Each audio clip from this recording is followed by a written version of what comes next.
Then God blessed the seventh day and made it kadosh, holy, because on it he rested from all the work of creating that he had done. The first thing God ever makes holy is time. Quite honestly, I just want to say this way, Sabbath is meant to be a gift, not a burden. Did you know that? Did you know Sabbath is meant to be a gift? See, I'm not pushing Sabbath because, oh no, if you don't do it, God will be upset. I'm pushing it because I think you and I are in bondage and we don't even realize it. He came to bring us a new life. He came that you and I would stop trying to accomplish things to please God and start resting in the fact that he loves us as his sons and daughters for who we are. And it's never going to be what we do. It's what he's done. And we live out of identity, not out of achievement.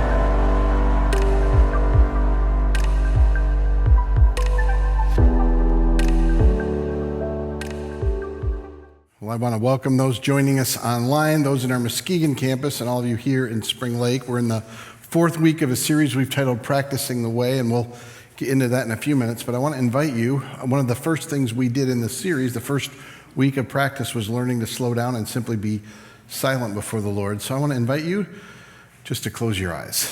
I want to invite you to even place your hands out, and I'm going to kind of guide us through just sitting in quiet for a minute. So as you do that, I want you to breathe out slowly and even breathe out the things maybe you're carrying. And as you breathe in, just even in your own mind, make a commitment. God, I want to receive your love. Make that a prayer. I want to receive your love.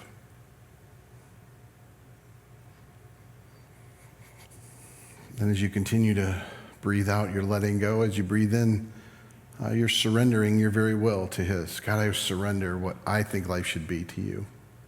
Here in the quiet.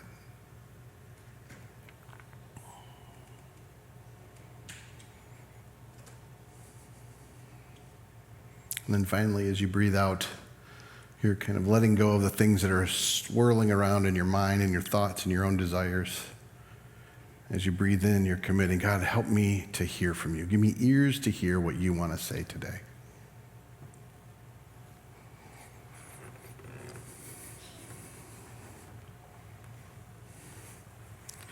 Lord, on behalf of all of us, I simply ask you to speak this morning, to awaken us, that your Holy Spirit would stir us, encourage us, lead us, change us, guide us. God, let the other things that compete, that are noises in our thoughts, in our minds, just to dissipate. And let us receive your love and your very goodness, the gifts you have for us today. Lord, I will say anything that I am speaking or teaching that's not from you, let it fall to the ground and be forgotten. But I am asking that whatever is from you, that you would awaken us, quicken us, stir us, change us, encourage us, bless us. Reveal the very love and presence of Jesus to us. I join with the psalmist, praying the words I speak and the way we respond in our hearts and actions would please you, our rock and our Redeemer. And everyone said, Amen. Amen. Well, we're in this fourth week of a series we've titled Practicing the Way. If you haven't been with us, it's really, the way is what the early church was called. The practices are, what are these patterns of living that help us to become what we call disciples or apprentices of Jesus. And this week, in week 4, we're going to look at a particular practice, and it's the practice of Sabbath. So I want you just to consider for a minute, what do you think of when you hear the word Sabbath? What comes to mind? And I'm curious, just show of hands, and do it in Muskegon as well. Online, just make a note. Any of you grow up practicing Sabbath in any way, for good or bad? Some of you, I noticed that the age of that is a little higher than we're tipped. So I say, I'm old too, it's okay. I'm just noticing that, and it's a funny thing. So Sabbath for me growing up, I knew it was in the Bible. I knew it was one of the 10 Commandments, but in the world I lived in, it wasn't really much of anything other than, New people typically treated Sunday as a Sabbath, and I went to church, actually served in the church in high school. I played on the worship team primarily because we were charismatic and I didn't have to raise my hands if I had to play a guitar in my hand. Sad that was my motive. God met me in that. And then after church, I would always stop at Wendy's and get the single burger meal and head home and watch the Lions most often lose. But that was my tradition. So Sabbath, the only other meaning I had of Sabbath growing up was that my best friend, he was Jewish and his family obviously was, and oftentimes Friday nights when we'd want to do things, they'd have Sabbath first. And I was like, oh, come on. It just annoyed me. I hated that they had to have dinner together because I'm such a good person. Then I end up in 1983 going to Hope College, and Holland, Michigan shut down on Sundays. It really made me mad. Because guess what restaurant shut down on Sundays? Wendy's. I could not get my single cheese meal, and I was ticked about it. I thought, what is up with these people? Why are they doing this? And then as we began to settle into Holland, we lived there after I graduated from Hope. It was fascinating to see the patterns of Dutch people. One of them was that they all mowed on Saturday. So I just loved that I'd hear mowers on Saturday, and I got to get it done before Sabbath, and I made fun of it, which I'm doing again now. And then when I talked to people about Sabbath, they didn't have positive memories. They were things like, oh yeah, we had to stay dressed up all day, we couldn't do anything, we couldn't go outside and play, we couldn't watch TV, and my parents always took a nap on Sundays, which was code for something else, but we won't get into that today. You always wondered when you're like, these couples are like, I can't wait for Sunday. That's weird. It's not weird, it's good, but it still felt weird. It was a Dutch way of talking about it, but not talking about it. They're very good at that. So I realize you may even carry things with Sabbath that are negative as I'm bringing it up. And you're like, oh my goodness, if you ask me to do another thing, I'm going to kill you. That might not be what you think, but there's no way. I mean, how many of you think your lives are really busy? You've got to be kidding me. How could I make time for Sabbath? A few people raise their hands. I know most of you are saying it because I hear it all the time. You're like, you don't know what my life is like. There's no way I could. And so even before we get into the topic, I want you to just consider with me for a minute all the reasons we think we can't do Sabbath. I can't do Sabbath because I have to work. Now, some of you do work every day, and that's a different issue, and we'll at least offer some things, I think, later in the service for that. Some of us, we have gotten accustomed to being always present in work. We don't know how to shut it off. We're on the job all the time. We don't even know how to build boundaries from when we get home. And I don't know if you've ever had this. I've had this when something comes up from work. I'm suddenly not at home anymore. My mind has gone to work. We aren't present. Some of us think, I'm raising kids right now. There's no way you could ask me to do this. And I will tell you a little later more, but Jane and I started Sabbath when our kids were little. It can be done. But more than anything, I want you just to consider with me, it's a principle that's more recent in our modern life. It's called a keystone habit. The idea of a keystone habit is it's a habit that has a cascading effect, that it can affect other habits. And this has been made popular by several kind of business leaders talking about this.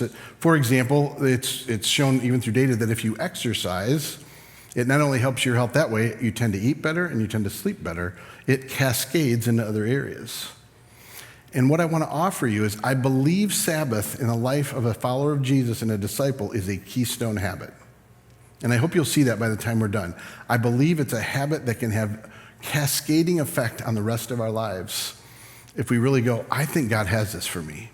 And so what I want to do is kind of begin with that in mind to help us enter into this in a different way, because quite honestly, I just want to say this way, Sabbath is meant to be a gift, not a burden. Did you know that? Did you know Sabbath is meant to be a gift? And it's always funny to me when people don't think they need to do it anymore. Well, we're free of the law. I get that. Do you think you're free to murder? Do you think you're free to place other gods before you? Like, we believe of the 10, all of them are important except Sabbath. But I want you just to consider today, maybe Sabbath is more of a gift than you realize. And we're going to walk through the three main passages in the Hebrew Scriptures, then one in the New Testament. And so in case you don't know, Sabbath is initiated at the creation of the world. In fact, God makes, every day he makes something, and they're binaries in what he makes. So there's the land and the sea, the sun and the moon, the heavens and the earth. It's this beautiful thing of God has these binaries all through it, and then man and woman are the final one, and marriage is the final reuniting of that. And everything he makes, he says, it is good. And when he says good, he means great, in case you don't know. It's like, it's amazing. But one of the final statements that's made about Sabbath is what happens on the seventh day. By the seventh day, God had finished the work he had been doing. So on the seventh day, he rested from all his work. Then God blessed the seventh day and made it kadosh, holy, because on it he rested from all the work of creating that he had done. The first thing God ever makes holy is time. He doesn't sanctify people. He doesn't sanctify a place. He sanctifies time. And he says the reason it's holy is because what? He rested from all the work. There's something built into time that God generated a sacredness when we, in time, can make a place of rest. In case you don't know, the word Sabbath literally means to stop. Stop doing what you're doing. Stop it. Stop it. That's literally what it means. Now, that's the first one. We don't hear about it specifically again until Israel is brought out of Egypt, and there are two references to Sabbath. The Ten Commandments are spoken of twice, but they're different in some subtle ways. So I want you to see the two just to get a picture of this. In Exodus, which is the first telling of the Ten Commandments, he says, remember the Sabbath. Remember. Go back to creation. Remember the Sabbath day by keeping it holy. 6 days you shall labor and work, but on the seventh day it is a Sabbath. It is a stoppage to the Lord.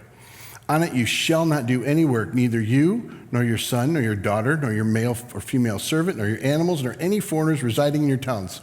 Who's to participate in Sabbath? Everyone. Now you got to remember, in Israel, they had been living in Egypt. They were nothing. They were slaves. God brings them out, and one of the first things he says is, listen, I want you to have a new rhythm to your lives. You have been doing everything for what you get done. That's all you are. You're slaves that transactionally get stuff done. And I want you to create a space where you learn the rhythm of rest. You learn that there's something different found in stopping, and there's something holy in it. Now, what's interesting is in Deuteronomy, it says it, but it says it a little differently. In what happened here? 6 days. Oh, I didn't get to the last part of it. This is what happens when you don't remember what you're doing. He actually says this. He then goes, for the 6 days the Lord made the heavens and the earth, the sea, and all that is in them, but he rested on the seventh day. Therefore the Lord blessed the Sabbath and made it holy. So he's then reiterating what happened in creation I spoke of. Now let me show you Deuteronomy, where he says, observe the Sabbath. Remember he said, remember the Sabbath. Now he's saying observe. It's now a command to the Israelites. By keeping it holy as the Lord your God commanded you. He literally, the rest of it is what he said in the first one. Your men, your women, your sons, your daughters, your animals, all of you rest. But then he describes it differently. He says, remember. Now we're remembering again that you were slaves in Egypt and that the Lord your God brought you out of there with a mighty hand and an outstretched arm. Therefore, the Lord your God has commanded you to observe the Sabbath day. So there are always two principles. Remember the very rhythm of creation. Remember that, and that somehow when you rest, God makes it holy. He builds a space of holiness and sacredness. Also observe it, because some way you lived in bondage every day and every minute of it. When God brings you out and brings you freedom, the way you learn that that's true is you live in Sabbath. That you remember it and you discover the holiness of what God brings you out of. Now this one matters to me a little bit more for us because we would say we're free, right? I mean, we live in a very wealthy area. We live in a time of wealthiness. We live with more technological advances and more things at our disposal than ever. And yet, what do we say to each other most of the time? I'm so tired. I'm always going. I'm off, but I'm also on. I better check my email for work. I better check my phone. I better check this. I better do that. We don't know how to rest. It is a weird thing. What I've concluded is that when we don't live in the place God has for us in the promised land becomes a land of slavery. See, I'm not pushing Sabbath because, oh no, if you don't do it, God will be upset. I'm pushing it because I think you and I are in bondage and we don't even realize it. I think many of us do stuff all the time and we don't even know what it means to rest. The idea of rest sounds boring to us because we're so overstimulated, we're not sure what it might be like or look like, or even how to slow down. Yeah, I think that's true, Pete. I bet you're right. Yeah, okay. I just look at your faces. I can't even tell what you're thinking. You're probably looking at me like, is he talking? I'm thinking about work right now. I'm thinking about something else. So these are kind of the anchors of the Hebrew Scriptures. And you might say, well, Jesus said that we're free. He offers us new life. We don't have to do any of this. And honestly, you can probably make a case for this. I mean, Paul When he writes to early church people, he says, hey, to some people one day is holy, to some another is holy, and to some every day is like each other. In a sense, giving some freedom in this. But I want to just take you to the book of Hebrews for a minute, because there's something really brilliant that happens in here, I think. The author of Hebrews is hearkening back to Israel was living in this struggle, and the idea was when they got to the promised land, they would live in a new sense of God's presence and rest and peace. And it didn't happen. In other words, once they got to the promised land, they just found new ways to be imposed life on themselves in what I would call a transactional life, that basically we're trying to accomplish things to be enough and do enough for God, or for our own selves even. So in Hebrews, he talks about that with how they really blew it and didn't enter in rest, because once they got to the promised land, they found ways around it. They found workarounds, and they kept working. But he says these really profound words, or she does. We think the author may have been a woman. She says, there remains then a Sabbath rest for the people of God. For anyone who enters God's rest also rests from their works, just as God did from his. And this is the part that I love. Make every effort then to enter that rest, so that no one will perish by following their example of disobedience. What I love about this is that he's saying you're going to have to work at resting, which sounds counterintuitive, I realize. But can we agree that there's a lot of things in our lives that tell us we shouldn't rest? Can we say there's a lot of messages we get? Like, no, you don't have time, Brett. You shouldn't rest. You got to keep going. You have no idea what I have. Any of you who are raising children like, rest? Are you kidding me? I'd love to get rest. And we'll look at that too. But I want to just remind you that this is something we have to work at. And this is the part I think we really miss. See, Sabbath is meant to be an image of God's life for us. Even when they do it at the beginning of Israel's life, they're doing it looking forward to Messiah coming. They're doing it saying, one day Messiah will come and we will live in peace and in rest. So Jesus came, right? He came to bring us a new life. He came that you and I would stop trying to accomplish things to please God and start resting in the fact that he loves us as his sons and daughters for who we are, and it's never going to be what we do. It's what he's done, and we live out of identity, not out of achievement.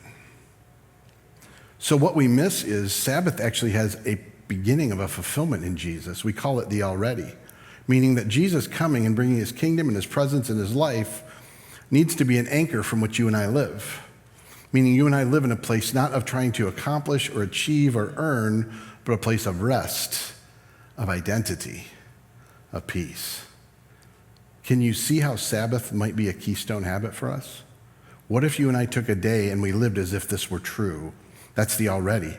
I also want to remind you that Sabbath is meant to be an image that Jesus will return and it will be done completely. And guess what? You and I will Shabbat Shalom like nobody's business. And that's amazing to look forward to. But we have very little image of that, and Sabbath is meant to be both an anchor in the week and a foreshadowing of what could be. One of the things I love about the Jewish practice of Sabbath is the way the Hebrew language describes Sabbath is there's Sabbath. There's 1 day after, then 2 days after, then 3 days after. The next day of the week is 3 days before, 2 days before, 1 day before. In other words, guess what's at the center of life? Sabbath. Like that's what God's intention is. So I want you to see why this could be a gift and why it could be actually a keystone habit. And let me say it this way, because I think what happens is you and I think that we rest from work, and we don't. Oh, you know what? How many times are we saying, I'm tired, I can't wait to rest? So what we do is we work for weeks, maybe even months, and then if we get a vacation, that's the place we try to rest and restore. But what if the intention isn't that we rest from work? What if instead it's actually that we work from rest? What if you and I live in a place, and Sabbath anchors for us our identity as sons and daughters, the place that we live in peace and in rest and in his love, and by the way, in a reality that you and I can never accomplish all we want to. This is the thing I think we miss. Did you know that you're not God? Okay, I think we know it, but do you live as if you know that you're not God? I think we often live as if we think it's up to us, don't we? You don't understand, I have to. You don't understand, I must. You don't understand, blah, blah, blah, blah, blah, blah, blah. And what if Sabbath also is a place where you and I discover, guess what? We need God. We can't do this on our own. Sometimes I wish that we had to get manna, because manna was a provision God gave every day that they got and worked to get. And on the sixth day, they were to get twice as much, so they could rest on the next day. God provided in such a way that they're going, I will leave unfinished work because God, you're the Savior, you're the Lord, I'm not. I have to learn to actually rest from my work. And I can't tell you how many times I hear people say, you don't get it, I'm a doer. I don't care, you're wrong. I mean, I'm sorry, I'm just gonna say this harshly. You may be an activist and you may be even good at getting things done, but God did not weave into your DNA that you have to get things done to be true or be who you've made you to be. Imagine someone who loves to get things done but knows how to do it in a way that's surrendered and out of identity, not out of hoping that the more I get done, the better I feel about myself. Because that means if you don't get things done, you feel worse about yourself, and you're basically looking at your life through a lens of achievement. I don't want us to miss this. This is very important that we learn to work from rest, not rest from work. This is a principle. This is why Sabbath is a gift. It also, I'll just give you a few things I want you to understand when you learn to build Sabbath in. It actually protects you from the idol of work. Because work can become an idol. Did you know that? That we can say, I have to, I must, I'm needed, I can't if I don't. I'll never get ahead unless I. And we live in such a way that slowly the idol demands more and more, and we receive less and less. What if us discovering this weekly taste was what anchors us to every other practice? Boy, when I learn to know I'm loved for who I am, when I learn to rest and work from rest, I actually then enter into prayer differently. I enter into scripture reading differently. I enter into all these other habits differently, and it actually facilitates us better. What if this is actually the anchor that might change everything for us? And I don't want you to make any mistake, because when this happens as a community, it's huge. It was interesting to live in Holland when they had Sabbath, when things shut down, because you were forced to rest, or at least you were forced to do certain things, not do certain things. And there was a benefit to that. And I remember going to Jerusalem some years ago, and the whole Israeli culture, for even its secularization in many ways, still practiced Sabbath. Things shut down. You just felt the hub of the city slow down, and they were all preparing for Sabbath. And it was always crazy, the things that people did and didn't do. If you went to a hotel, they had one of the elevators that went to every floor because pushing a button was considered work. But it was amazing to be part of a culture that went, Now, we can't change the world around us, but I just want you to picture what might happen if we engage in that together. Can you see how that might be transformational for us? And so we want to work from rest. We don't want to rest from work. And what we want to do today, and I'm going to turn it over to EJ in just a minute here, but at the Muskegon campus, we're going to do these things live, but we want to give you some handles of what this might look like. And I do want to tell you that on our website at allshores.org/PTW, I did a short video this week to kind of explain the practice a little more, and we put in a document there that will describe a lot of what I'm saying today and maybe some other things. And so I just wanted to remind you of that. And what I want to do the rest of the time is, what might Sabbath look like? There are 4 aspects of it. There are a few other things to just keep in mind. So I'm going to turn it over to EJ to do that live in Muskegon. And then I pause so they can do that. And now I want to walk through with you. What are some handles? What are some ways to do this? So one of the principles that I found really helpful was actually from a Jewish rabbi, Abraham Joshua Heschel. He wrote a book called Sabbath, and in it, his daughter in the foreword describes how on Sabbath, the family was only supposed to talk about things that were uplifting and beneficial. It was not a day of conflict, not a day to work through issues. So I just want to tell you, one of the things to keep in mind is Sabbath is meant to be a day that is pleasant and enjoyable. And that could be a very small thing, especially if you're in a home where you argue more, to take the day off. It's just kind of a principle behind it. But there are 4 major aspects of Sabbath that we're going to look at. And they all really flow out of the stories of Sabbath, and I'll tell you that in just a minute. But let me give you a couple of principles that will be helpful to you. One is that you pick a day. So whether you're single, whether you're married, whether you're widowed, whether you're single parenting, whatever you are with family life, you first have to pick a day. And so in the biblical mind, you started at sundown and you went to sundown. So for Jane and I, we take Thursday evening to Friday evening. That's our Sabbath, our 24 hours. A lot of people in the life of the church will take Sundays, which is great, and you can either start that in the morning or the evening before. I'm going to describe for you how we did it, because we started this when our kids were little, and it was a dramatic significance to us, and then I'll walk through these 4 practices. So what we did is we prepared a very special meal to begin the Sabbath, which was an image of the very feast of being with the Lord, a very feast of what it means to enter rest, the feast and the joy of it.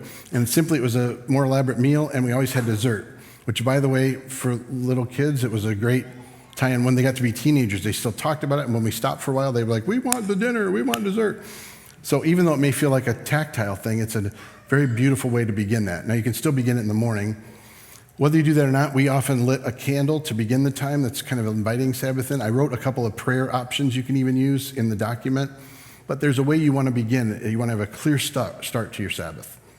So whether that's in the morning or whether it's in the evening, what we found was we worked all day to get things done, even with the kids, and they had jobs. And then when we had dinner, it was our entering in. It just felt like the house changed and ushered in a different way of life for us. So I'm just giving you that. Same thing when you finish. You can actually extinguish a candle at the end, and I wrote another prayer that's just a way to say it's done. We find that having some ritual beginning and ending can help. Make sense? So let me say this. Some of you are going to say, I don't have 24 hours. And I go, okay, well, take what you can to start. If you can do 12 hours, if you can do 8 hours, start with something. Don't say it's all or nothing.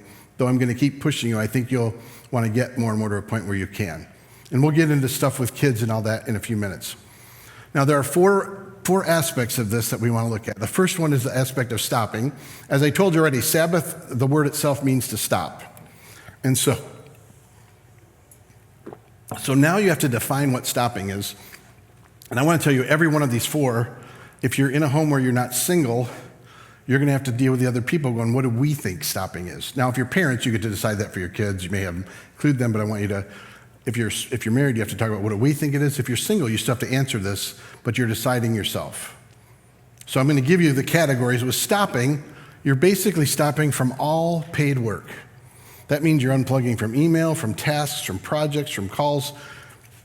So for me, I actually took my email off my phone, my work email, because I have some other boundaries of that I do in the evening. And in case you're going, oh, what if my kids call? What if that happens? And I don't have an answer for you other than I still have a watch that will send me a text message. So I only look to see if it's from my kids. I don't read it. But that way I have some anchor if I need it. If you have to get a landline, whatever it is, you're saying what's paid work? And I will just say this, if you're not sure, if you find you're preoccupied from work, you haven't unplugged. And I've talked to many people. I ask them, are you present when you're home? And many of them say, oh, kind of. Because we don't even know how to unplug from work. Just think of what a gift it might be to stop from work. That you're saying, I trust the Lord. I can't do work this day. I'm trusting him. Okay, does that make sense? That's paid work. Then there's unpaid work. Things like laundry, the household chores, groceries, running errands, cleaning inside and outside. And I'll just say this. Sometimes I have people go, but it's so life-giving to me when I mow. It's so life-giving when I do the gardening. I go, okay, that might be true, but I want you to put it through a filter. Is it life-giving because you check something off the list? Is it life-giving because you achieved something? Is it life-giving because you look at it and feel better for what you accomplished? Because if any of those are true, stop it. And by the way, in the ancient world, when people weren't sure what was work or not, they sought their rabbi and they told them. So here's the deal. If you're not sure, just ask me. I will tell you. Work, not work, not work, work. I know it's silly, but I'm not thinking you will, but sometimes you need someone to tell you, I don't think that's good. I don't think you should do that. Or here's the concerns I have. So just remind you, unpaid work is probably going to be things you're going to say are life-giving. You just have to be careful. So for example, you might love running. And maybe it is. Maybe you time yourself all the time. Then on Sabbath, if you love running, don't time yourself and don't make it a goal. Just run to enjoy it. If you can do that, it can be a Sabbath thing. If not, I just want to remind you of that. And then this last one is just recognizing that we're living within limits. When you stop doing, you're saying, I am not God. See, all that happens is you and I have limits. We've just broadened our limits to being 7 days a week all the time. And if we pull them back, we're just saying the limits are a little less than I thought they were. Do any of you have eyes too big and you overcommit to things? Yeah, you especially need limits. We do. And all it's doing is saying, I honor that God gave me limits and ways to live that somehow by living in that learning to work from rest might transform my life. Stop. That's the first one. Second one is rest. It's learning that rest is also to be restored. It's not simply resting. It's finding ways to be restored. And the first one, which you'll all appreciate, is sleep. You should take a nap on Sabbath. And again, I can hear some of the young couples going, you got to be kidding me. Like we raised 4 children. And I'm watching my kids now. They have 3, and my other family has 2. My family with 3 kids, they take turns taking naps because they've learned that they can help each other out and give some breaks. That sometimes Sabbath means you help each other out as a couple, or if you're single parenting, maybe you're asking other people to help you in some ways. But sleep, did you know that if you're tired, sleep is a good thing to do to be restored? That's restorative, isn't it? I'm going to take a nap. And I just know because I lived around all these Dutch people for so long, sleep was like a bad word. No, you can't sleep. You'll sleep when you die. No, you won't. You'll die when you die. You'll sleep when you rest. Like that doesn't help you. Sleep can be a great restorative piece of this. The next thing is just learning to slow down. I want to promise you that slowing down will feel boring at first. But I want you to think of it this way. If you're running 90 miles an hour and you're always looking at things and you're always overstimulated, do you think not being overstimulated will shock you? It will shock you. I thought about it this week. I was in Manhattan for a conference, and in case you haven't been there, there are a lot of people. Like there's no space to yourself. And I thought, oh my goodness, this is exhausting just to be around. And you have new coping mechanisms. I came back here and I was like, oh, there's grass. I'm not going to run into someone everywhere I go. But if I had lived in that a long time, it would be hard to be in a new environment. So part of it is actually learning. You may have to discover what rest is. And what you think is boring probably is life-giving. You've just been running so fast, it's going to take a while to figure it out. In other words, if you're saying I'm bored, I say good. If your kids say they're bored, I say great. That you're learning to cultivate a slowing down way, and that day can transform how you live the rest of the week. I'm going to say this, that you need to turn off technology and devices. And I'm saying it somewhat emphatically because the research is really clear. I mean, our technology, I think over 50% of Americans are addicted to their phones. We know that it increases anxiety and depression. We also know that it makes us preoccupied and that we're constantly going to them. I mean, have you ever had something you're like, oh, I don't know where my phone is?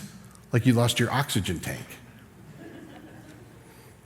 It will be hard, but if you learn to turn your phone off and you learn to turn technology off, it will help you. I have a dumb thing I have to do in that I have an iPad, but I also have a Kindle, because when I read on my iPad, I divert to other things.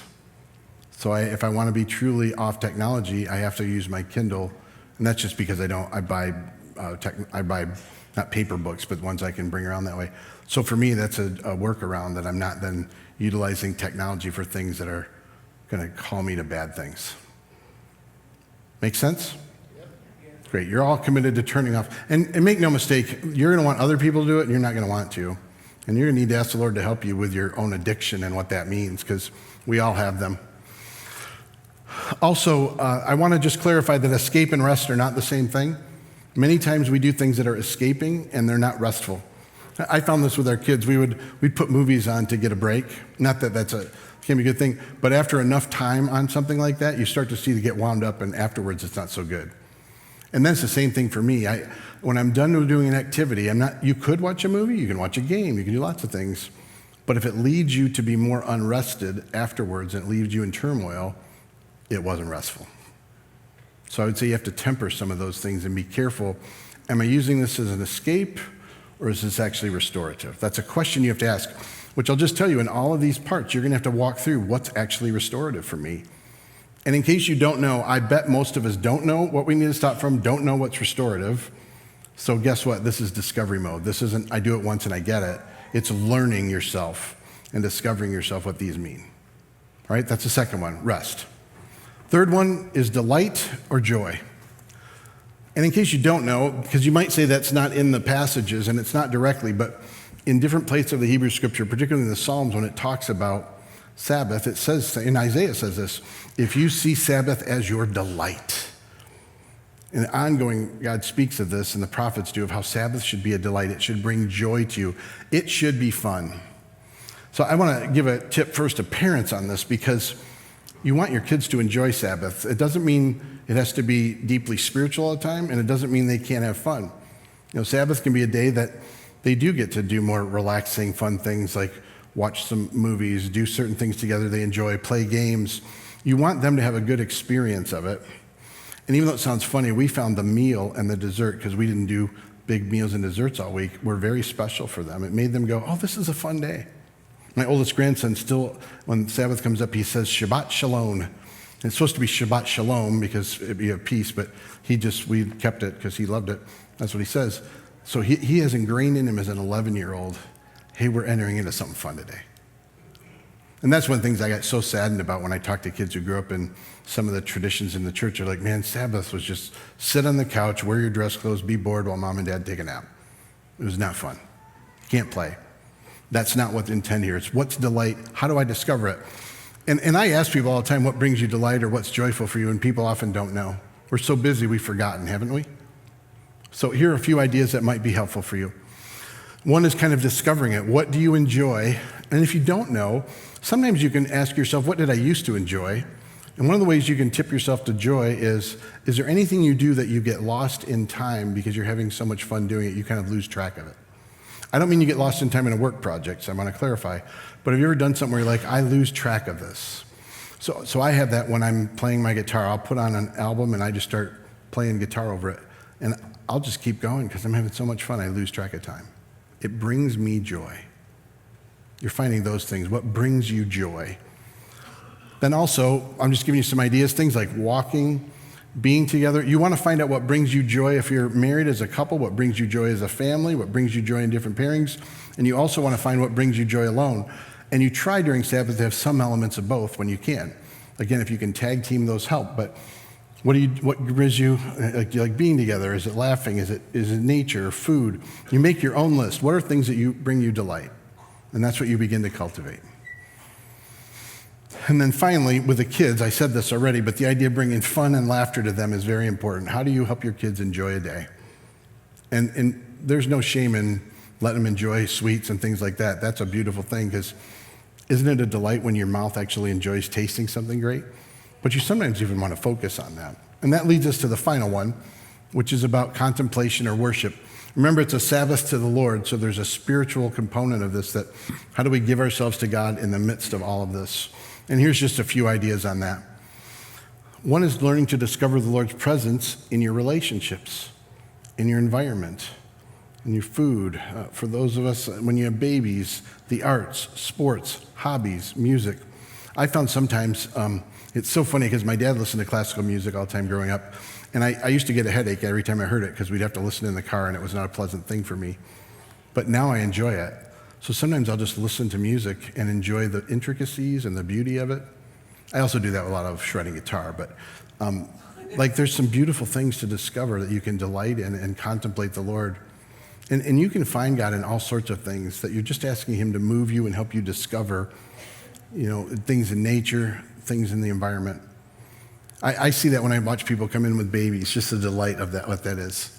I was so busy parenting, I was just trying to get through days. And now in grandparenting, I look at my grandkids, I'm like, I just want to enjoy watching them. I want to enjoy watching them learn, watching them grow, watching what gives them life. Something in that puts me in a different place of contemplating the Lord and giving thanks. And obviously, there are two spiritual practices: slowing down to encounter and reflect on the Lord, ways that you and I can very simply discover him spiritually along the way. And so I don't want to miss that. And then finally, I'll just say again, we work from rest, we don't rest from work. So this final thought for you is just that imagine if you and I begin to practice these things, how we'll grow in them. It isn't just a one-week thing. It's like if you and I learn to start creating this rhythm of it, and we build our world around this, this is a keystone habit, that you and I discover we're loved for who we are and not what we do. We rest, and in the midst of rest, we work out of that. That God can transform us communally as well as individually. So we're going to hear about it this week in more detail, but I thought this is a way to get us in the midst of it. And with that in mind, I want to pray for us. So Lord, I ask that you would meet us today just in these places of need, in our own growth in Sabbath, in our own way of living and loving you and responding to you. Lord, let us hear your invitation to rest, to live from rest, to discover a taste of who you are now and who you will be when we return. And I just pray any lies that we believe that keep us from that you would move us out of those and into trusting you and having faith to step into rest. I pray this in your name. Amen.